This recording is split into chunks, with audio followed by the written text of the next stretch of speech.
Avenue 5 is a luxury passenger spaceship which is on course for an 8-week tour around Mars and Saturn. Owned by an eccentric billionaire, Herman Judd, the spaceship is currently occupied by more than 5,000 rich passengers, all of whom want a glimpse of the solar system. The space crew of Avenue 5 is believed to be the best in the world, and it is led by the experienced American captain, Ryan Clark. Avenue 5 also has an impenetrable shield which protects the passengers from harmful radiation and has an abundant supply of oxygen which can last for up to 3 years. However, one day, because of a stupid error, the fate of the 5,000 passengers hangs by a thread. The owner Judd, who is known for being childish, wants to set a record by having the largest yoga class in space. So he asks nearly 1,000 passengers to come to the ship's port and perform yoga. This overloads the port area, and the ship starts malfunctioning. There's a warning sign in the control room, but when an engineer, Billy, ignores it, the ship experiences something called a gravity flip. I thought Tony Hawk invented that. Because of this, all the passengers are thrown from their feet and launched at one side of the spaceship. Chaos ensues as many of them are seriously injured by the falling debris. This goes on for minutes, but the engineer from earlier, Billy, finally manages to bring the situation under control by pulling a lever. At last, the ship regains its gravity, but another engineer named Joe, who is repairing something outside, gets killed. In the aftermath, Captain Clark makes an announcement and tells everyone to be calm. He also promises that the shake was only a minor inconvenience and that the situation is under control. However, little did he realize what was about to befall him and the Avenue 5. After the announcement, Clark keeps trying to contact the engineer Joe, oblivious to the fact that he's already dead. Just then, Billy approaches him and reveals some shocking news. At first, she mentions that the spaceship is going to experience a knock-on effect due to the 5,000 people smashing into one side of the ship. Then she reveals that the engineer Joe died as a result of the gravity flip. Hearing this, Clark is taken aback and he leaves the scene in anger. On Earth, at the Judd Galaxy headquarters, the control room watches everything unfold in horror. The mission chief, Rav Mukler, conducts a scan of the spaceship and gets devastating news. Because of the knock-on effect, the Avenue 5 has missed its trajectory, and going back is not an option.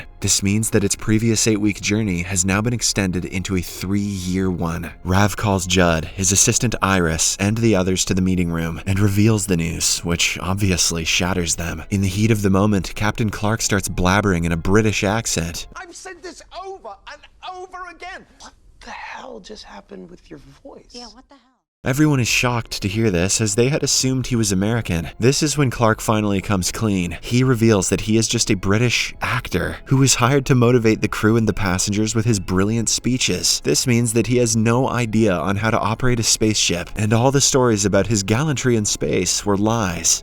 Oh, that makes sense. Oh my God. Are you an admiral? Hearing this, Judd and the others are furious, and they inquire about who the real captain is. With a soft voice, Clark responds that it was Joe, the engineer who died recently. Joe is also the person who hired him because he apparently had weak social skills. In the next scene, Clark, who is still a decorated hero for the passengers, along with the engineer Billy, make an announcement in front of everyone. They reveal that the Avenue 5 is skidded off course, and now it may take around 3 years for them to return home. Nonetheless, Captain Clark assures them that the engineers are working day and night to secure a safe passage, and that they are completely out of danger. A nosy passenger, Karen, demands more answers, and Clark promises to explain everything in detail, but only after they give engineer Joe a proper send-off. Since the spaceship didn't expect any disasters, the authorities didn't load it with any coffins, but surprisingly, the egoistic Judd has brought one along with him, which is made up of solid gold. His assistant Iris requests he donate it for Joe's funeral, to which he reluctantly agrees. Later, as Clark is pretending to guide the ship in the control room, an engineer in shorts named Cyrus arrives with a tablet and reveals that he has found a shorter route to Earth. According to his calculations, they may return home in just 6 months. Elated, Clark shares the news with Judd, and the latter immediately orders him to reveal this information to the passengers. But Billy is against this. She suggests that they give the calculation a few tests, as Cyrus is known for exaggerating things. Unfortunately, Clark has already disclosed the information to the chatterbox, Karen, who in turn has told it to everyone. Oh, Karen. Later, during engineer Joe's funeral ceremony, Billy approaches Clark and warns him that the coffin is too heavy and might cause problems, but he shrugs her off. After a while, the coffin is launched into space, but due to its sheer weight, it starts rotating the spaceship's orbit. Now, Engineer Joe's coffin will be accompanying them everywhere they go. Elsewhere on Earth, the mission chief, Rav, is holding a meeting with NASA to convince them for a rescue mission. Shortly after, Rav calls Judd and asks him to explain the terrifying situation on board the Avenue 5. The plan is to gain sympathy from NASA and start the rescue mission as soon as possible. Unfortunately, the arrogant Judd asserts that his team has already found a solution, with the help of which they will return in just 6 months. He then swears at NASA and tells them to frick off before ending the transmission.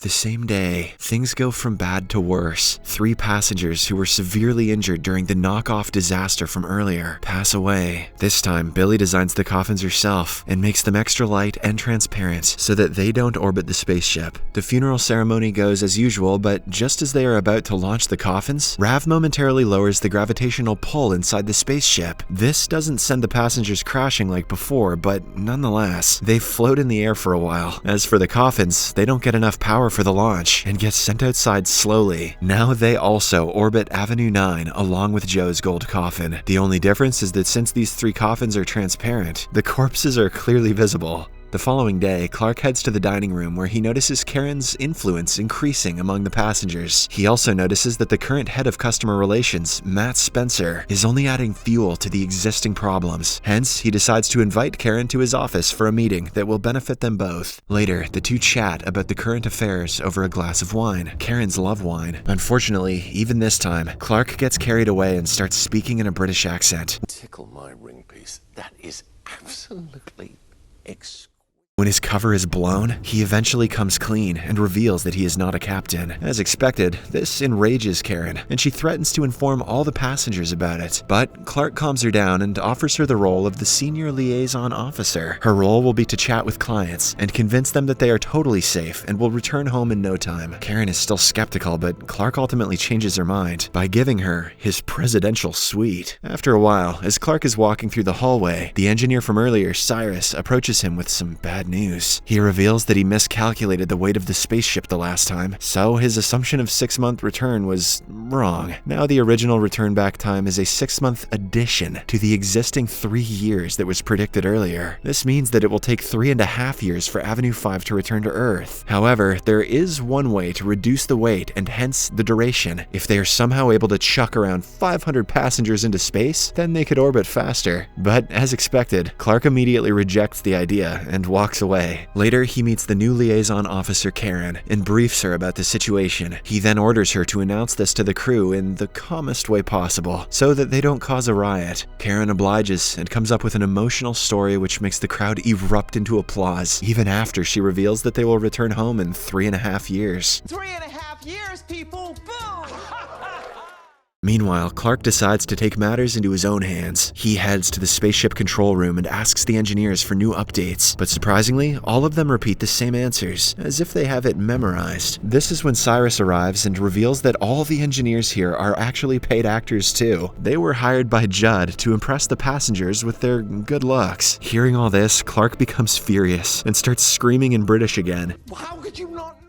Hence blowing his cover in front of all the actors. After he's done with his outburst, Billy removes the carpet and opens a small door that leads to a cramped-up basement. There, several people are seen working with computers. Billy reveals that they are actually the real engineers of the spaceship. She and Cyrus are also a part of their team and have been working under the radar since the first day. The revelation plunges Clark into an even further abyss of confusion, and he starts wondering if there's anything real in Avenue 5. In the next scene, he heads to the basement and socializes with the guys over a couple of beers. To his surprise, they seem to be chill people who are still smiling and happy despite the grim situation they are in. Such is the power of beer. Later, Judd organizes a party in his suite to lighten up the mood. Karen, Clark, and Iris also join him, and the four start brainstorming ideas to come up with a PR strategy. They want to let the people back on Earth know that they are safe and are living a comfortable life. Clark and Iris come up with intellectual plans, but Judd, being Judd, rejects every one of them and proposes that they take a picture with the kids near the wetsuit compartment. This compartment has the best view to space, and it is also the shield that protects the spaceship from harmful radiation. What are the components of the shield? Well, it is just human excrement. Wasting no time, hundreds of passengers, mostly kids, head to the area for the perfect picture. To make the scene even more believable, Judd requests someone come up and press a random button. Karen's wife Frank volunteers and does the job. Unfortunately, at the exact same time, they pass through a random star whose gravitational pull ruptures the turd shield. This causes the human excrement to come out at an alarming rate. Now, if it is not stopped urgently, the oxygen level will deplete and kill everyone. Since the passengers still regard Captain Clark as a hero, they encourage him to get out and fix the problem. Left with no option, he reluctantly agrees. With this, the engineers fit him into a spacesuit, gear him up with a comm, and send him out of the spaceship. As the passengers inside Avenue 5 and the rest of the world watch closely, Clark keeps floating irregularly because he of course has no expertise in this area. Nonetheless, with the help of some instructions from the engineers, he reaches the spot where the turd shield has ruptured. Now, all he has to do is rotate the lever and stop the overflow. But the task is not an easy one, as the lever is jammed shut, and the force in which the excrement is coming out is exerting a lot of pressure. Fortunately, Billy also arrives there, and the two together manage to close the lever, hence stopping the overflow. The whole world erupts into cheers, and Captain Clark becomes an overnight sensation, much to the annoyance of Billy, who is also equally helpful. In this way, the catastrophe is averted, but the human excrement, which was launched into space, now has started orbiting the spaceship as well. That evening, Avenue 5 was supposed to host a midway home party, which would commemorate the end of their 4th week in space. However, since they're staying for the next 3.5 years, and the resources for the party are already booked, they decide to have a 1/45th of the way home party. A stand-up comedian named Jordan is brought on stage to lighten up the mood, but all his jokes are either lame or the crowd interrupts him.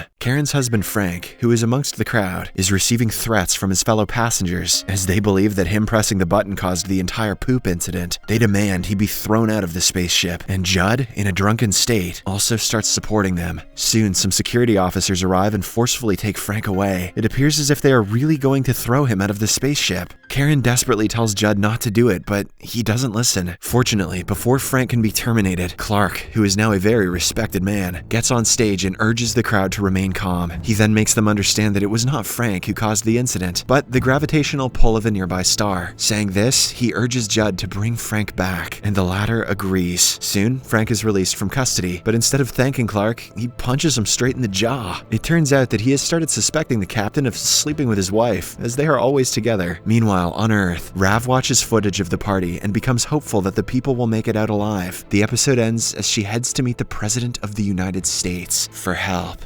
To see what happens next, watch the second part in Series Recapped.